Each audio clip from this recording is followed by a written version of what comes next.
Somaliland maanta waxa guud ahaanba si weyn laga xusay sanad guuradii 27aad ee ka soo wareegtay aasaaska ciidamada qaranka Somaliland magaalada Burco ee xarunta gobolka Togdheer waxa ayna maanta si weyn laga xusay sanad guuradaasi 27aad ee ka soo wareegtay markii dhidibada loo taagay ciidanka qaranka Somaliland munaasabad ballaaran oo loo qabtay xuska maalintani waxa goobjoog ka ahaa maamulka gobolka Togdheer ka degmada Burco saraakiil iyo wali marti sharaf tira badan ugu horeynba waxa munaasabadaasi ballaaran ka hadlay abaanduulaha qaybta 12 ciidanka qaranka ee aaga bari gaashaan la dhexe kayd Cismaan Maxamed maanta oo ay tahay maalin salaasa ah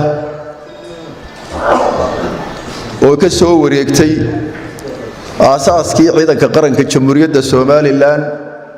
1994 bishii labadeedii oo noqonaysa 27 guuradii oo ku beegan maanta oo laga xusaayo dhammaan Jamhuuriyadda Somaliland sanad guurada ciidanka qaranka waxaynu ogsoonahay sanad guurada maanta aynu marayno 27aad oo marxalado kala duwan ciidanka qaranku uu soo maray oo ku soo gaaray halkaa duruufo adag oo nololeed mid dagaal mid hawlgal mid difaac duruufo aad iyo aad u farabadan ciidanka qaranku ku soo maray maantana uu marayo marxaladii ugu wanaagsanayd haday tahay discipline haday tahay akhlaaq haday tahay geesinimo haday tahay maxaan ku dhahdaayay difaac dal haday tahay dulqaadasho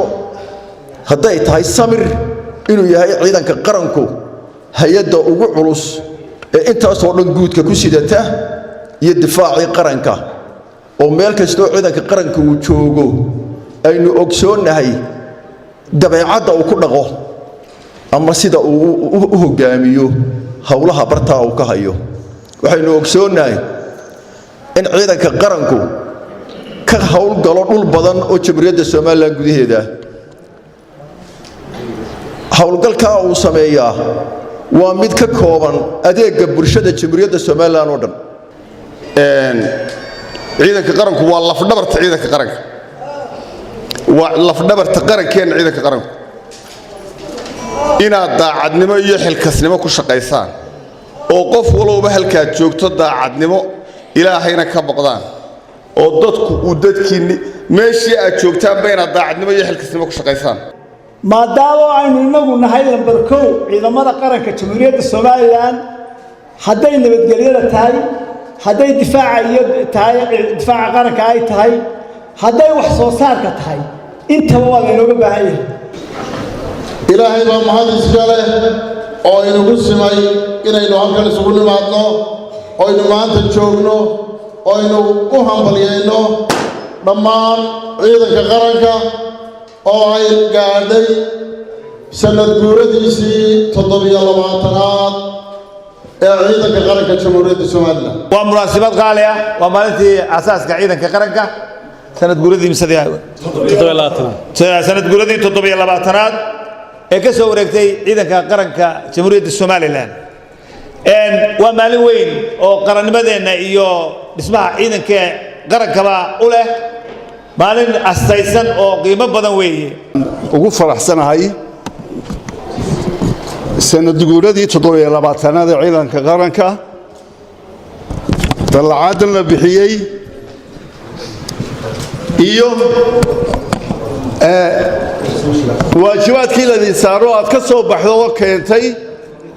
sanad guurada isdaba socodkan iyo garaadadina hawlahan aad iyo aad baan idigu hambalyeynaya duqa degmada Burco Maxamed Yuusuf Cabdiraxmaan Muraad iyo barasaabka gobolka Togdheer Maxamed Diiriye Xayd ayaa dhankooda bogaadiyay ciidanka qaranka Somaliland oo ay ku tilmaameen geesiyaal naftood hurayaal ah oo had iyo jeer heegan buuxa ugu jira difaacidda qarannimada Somaliland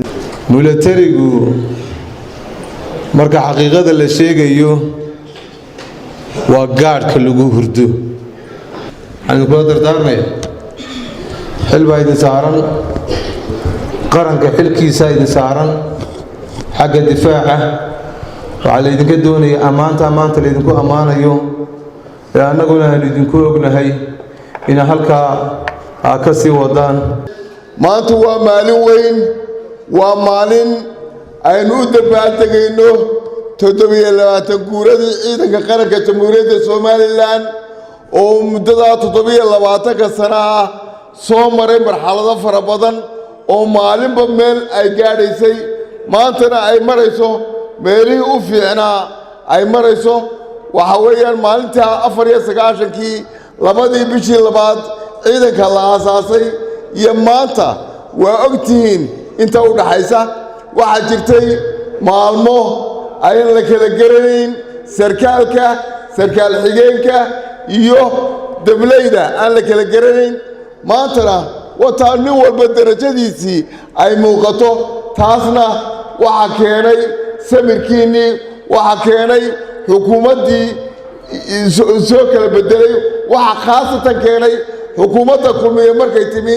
ay ku dhiiratay in la bixiyo darajooyinkii oo qof waliba sumadii u lahaa uu qaato. waa maxamed ibraahim british TV-ga qaranka Somaliland Burco.